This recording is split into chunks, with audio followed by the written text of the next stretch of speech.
Today on Animal Fact Files, we're talking about sliders.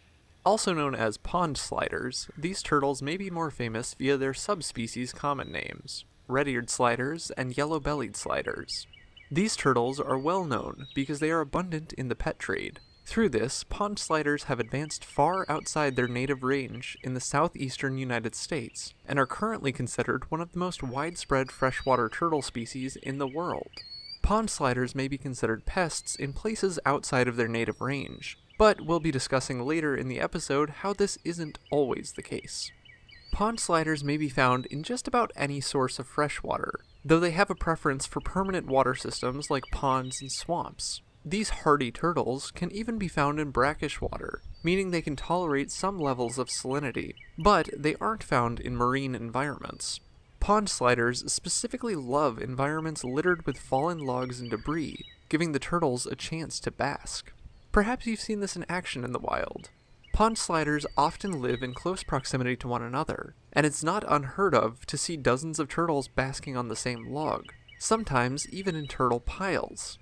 As reptiles, pond sliders are ectotherms, meaning they get their heat from their environment. In order to warm up, pond sliders will pull themselves out of the water and sun themselves, sometimes even taking on what we call the ballerina pose, with their legs spread out for maximum sunning.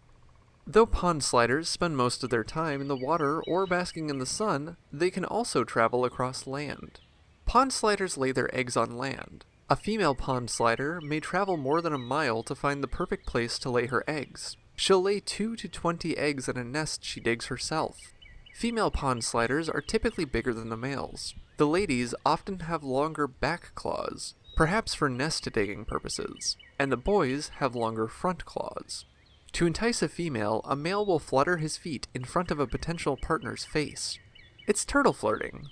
Sometimes, the females will respond with feet fluttering too. If she's receptive, they'll mate, and she'll make her way to build the perfect nest.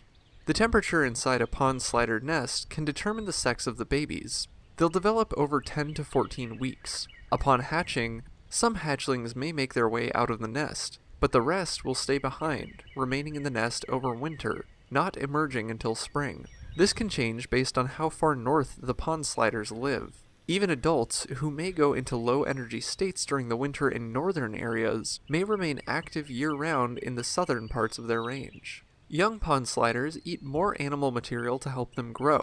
They may take insects, small fish, tadpoles, clams, and more. As they get older, pond sliders eat more plant material, including algae and aquatic vegetation. As they grow, the males can reach sizes upwards of 4 inches, while the girls can more than double that. Pond sliders often start out with bright colors, including their iconic ears. But as they get older, males may become darker until they're nearly black. In the wild, pond sliders are believed to live at least a decade or two, though this isn't well documented, and that's considering they can avoid predators such as raccoons, foxes, skunks, alligators, snakes, crows, otters, and even humans.